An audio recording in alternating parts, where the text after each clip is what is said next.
Let's see which one of these two graphics cards is the better option to play the latest games in 2024 at 1080p resolution. Is it the 12GB RTX 3060 or is it the newer RTX 4060 with 8GB of memory? Surprisingly, both graphics cards actually cost $300 in the US right now. However, if you live in another region, then the 3060 might be cheaper. For example, here in the UK, the 3060 is £20 cheaper than the 4060.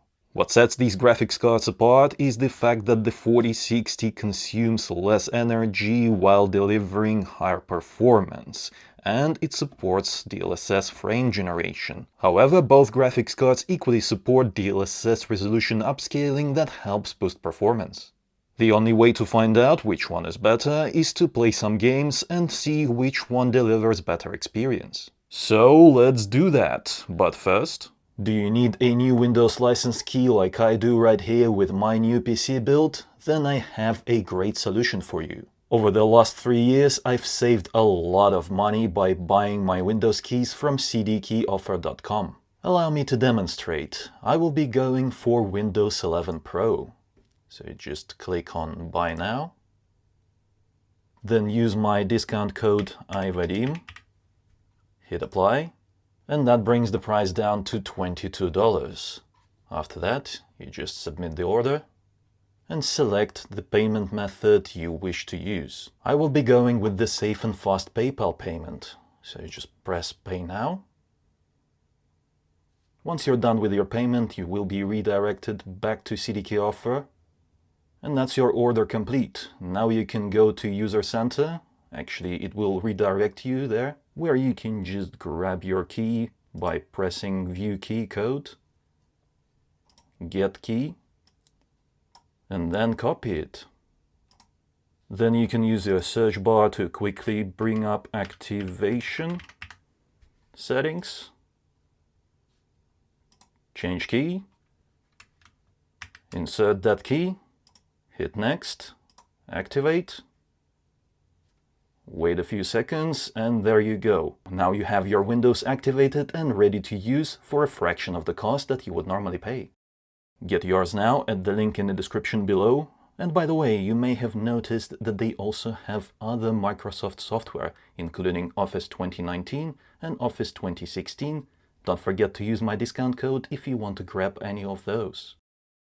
Here's how we'll test this. First, I'm going to show you how the RTX 3060 performs in the game, and then I'll switch to the RTX 4060 to compare the two experiences, and so on. So let's start with the 3060 in Horizon Forbidden West.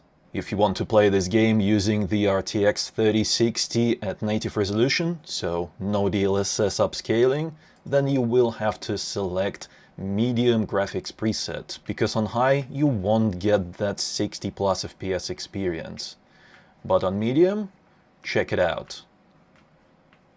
We are getting 60 plus, 70 plus in this area. However, when we approach a more graphically intense area, and we start seeing dips below 60 even using the medium graphics preset. And this isn't even the most graphically demanding scene in the game, so it is very likely that you will have to experience dips below 60 from time to time, even using this graphics preset.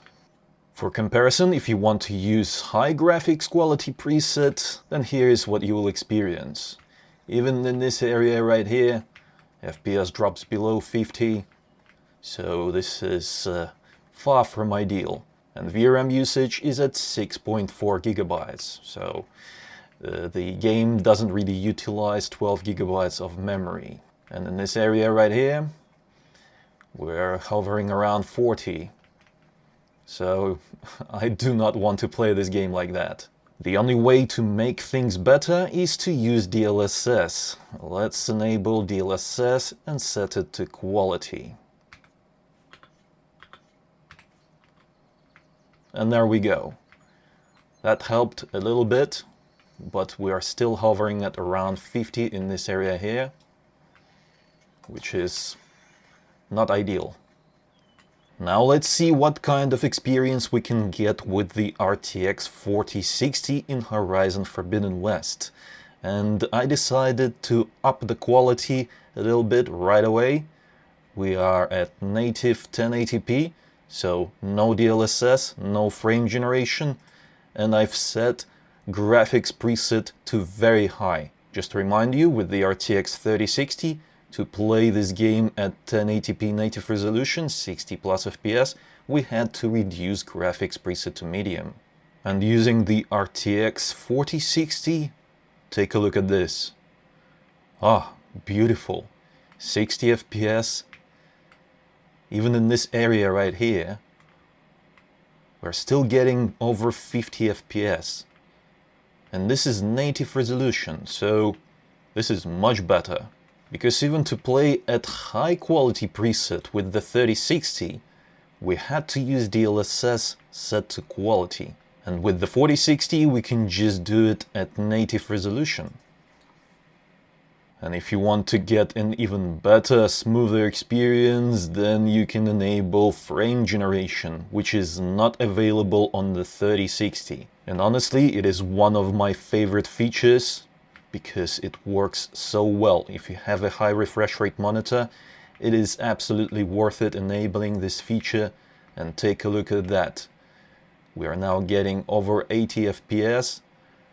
Some of those frames are generated, but looking at the screen, the experience is much smoother. I absolutely love playing the latest AAA games like this. I think that frame generation is the future of gaming industry. Combat is much more pleasant with frame generation enabled. Before this game was patched, the RTX 4060 was running out of VRAM in areas like this one here. But now they've optimized it a little bit, although I can still spot that some of the assets have been moved to RAM instead of VRAM. So yeah, we're still getting those little stutters here and there, but that is very minor. This is still a good experience, not bad at all. Somehow they made it work. Although it still shows that 8 GB of memory is simply not enough in modern games, especially if you want to use frame generation, which does use more video memory. And yeah, having a new graphics card that should work with frame generation in the latest games, and have some compromises like this, where video memory is overloaded and assets are spilling into RAM instead, that is just unacceptable. And I really hope that Nvidia will fix it in the next generation of graphics cards, because having 8 GB graphics cards even for 1080p resolution is just not acceptable anymore. We are back with the RTX 3060 in HELLDIVERS 2. I found that the following settings work best with the 3060. 1080p, native render scale, and graphics preset is set to high. Using the high graphics preset, you can expect to get 60 plus FPS.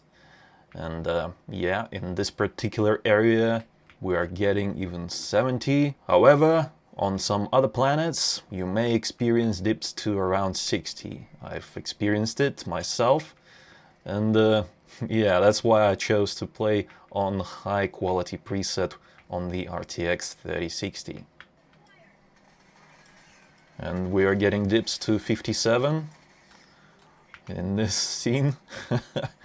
Yeah, it's not perfect. Just for contrast, if you want to play on the absolute maximum ultra, then here's what you should expect. 50 plus FPS in this area right here, 51. So you know that the FPS will dip below 50 in some scenes. Yeah, I do not want to play like that. That is why I will stick with the high quality preset while I'm playing this game on the 3060. This game is very well optimized. 6 GB of memory used on the highest quality preset. Now let's see if the RTX 4060 will deliver a much better experience in HELLDIVERS 2. We're at 1080p native, and as with the previous game, I want to up the graphics preset compared to the RTX 3060 right away to see if we can get a better experience at a higher graphics quality right out of the gate. We're getting 50 plus FPS on Ultra. This is actually not bad at all. It's not perfect. I'd like to run this game at 60 plus FPS, but it's not bad. I could definitely play it like this. This kind of experience was not possible with the RTX 3060, so that's good to see. However, I think that we should use high graphics preset to get that consistent 60 plus FPS experience. And indeed, take a look at this. There's a lot going on the screen right now, and we are still getting above 70 FPS. There are some stutters here and there that drop us below 60, but I think that's just shaders compiling. And once that is done, we should run this game at 70 plus FPS, no issues.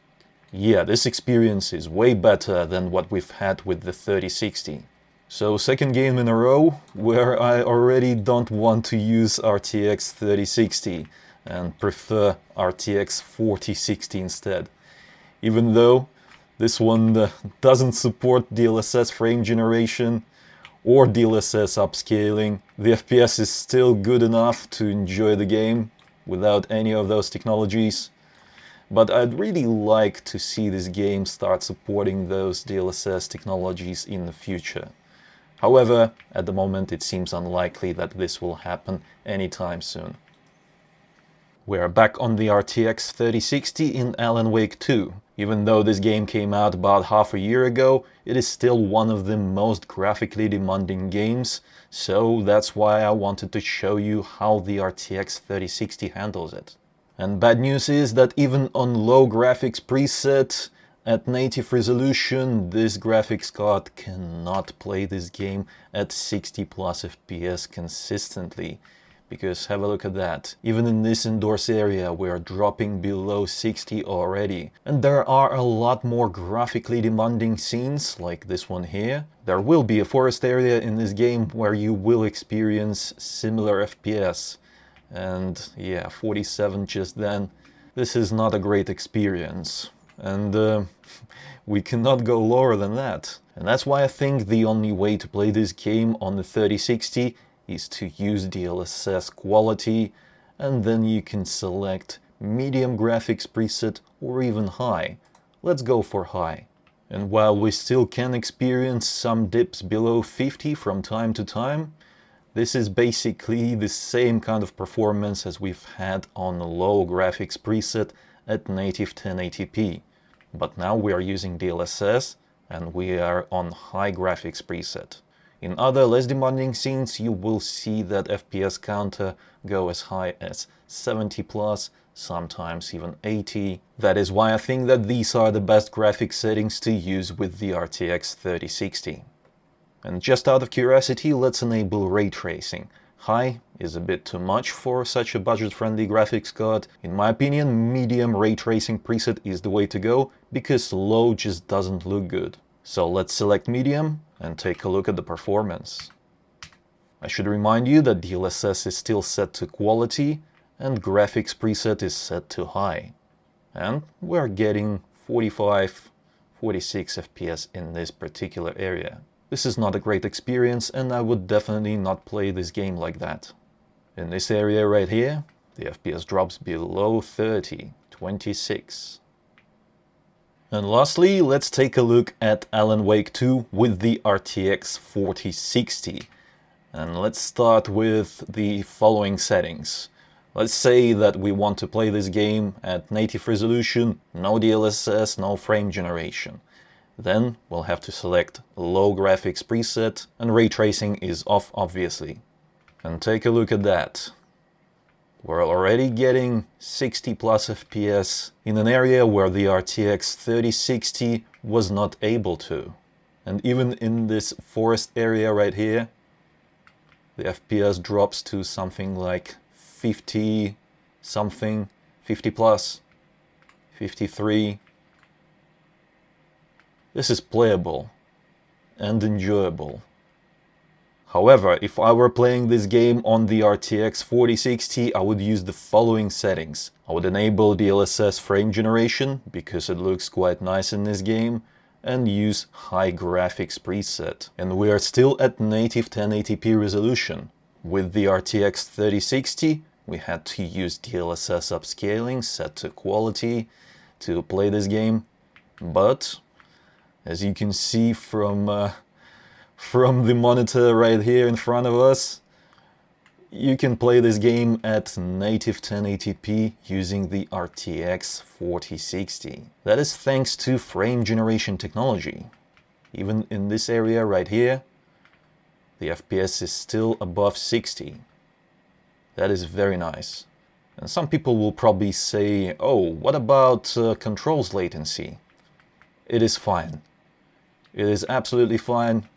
I'm moving my mouse around and I have zero issues with how much latency there is. There's always going to be latency. There's just acceptable amounts of latency and unacceptable. And this one is well above acceptable for me. I'm curious, can we get the RTX 4060 to run this game with ray tracing enabled? Let's select medium ray tracing preset. Let's keep the graphics preset on high for now, and DLSS frame generation, native 1080p. And yeah, now the latency is noticeable in the controls. I do not like it. But the FPS is 50 plus. Not bad, not bad.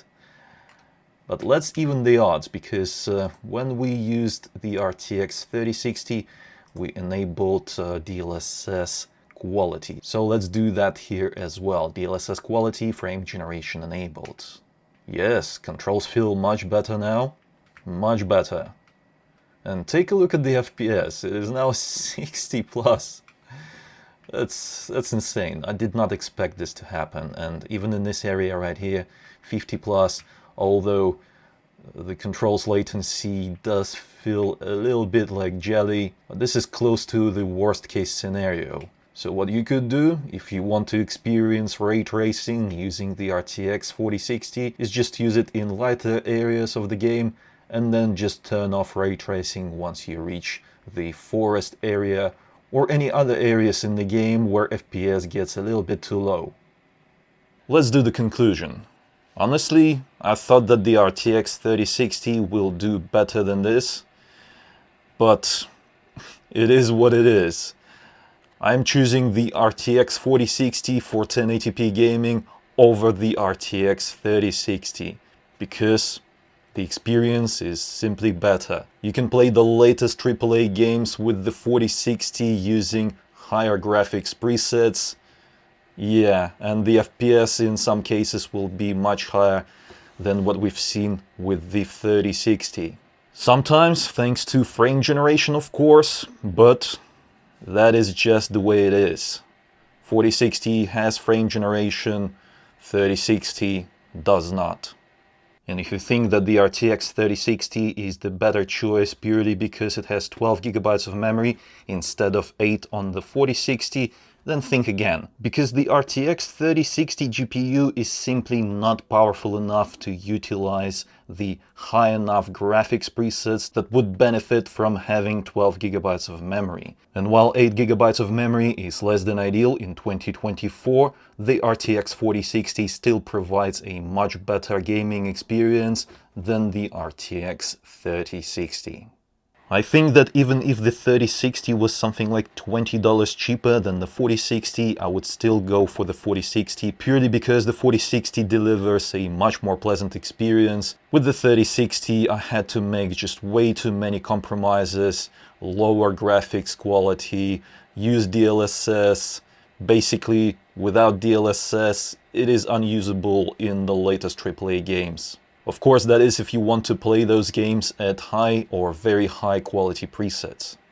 Just for the record, I did a completely fresh drivers install for both of these graphics cards, so there were no technical issues during this testing. What you've seen on the screen is what you'll get if you buy these graphics cards. Speaking of which, if you'd like to purchase one of these graphics cards with all the components that go well with it, then check out my Amazon links in the description below. There you will find full AMD Ryzen PC build recommendation as well as Intel PC build. Let me know in the comments, what do you think about these graphics cards? Which one would you choose? And if you enjoyed this video, then don't forget to reward it with a like. It is the best way to show your appreciation. And subscribe for more if you haven't already. It was I, Vadim. Until next time.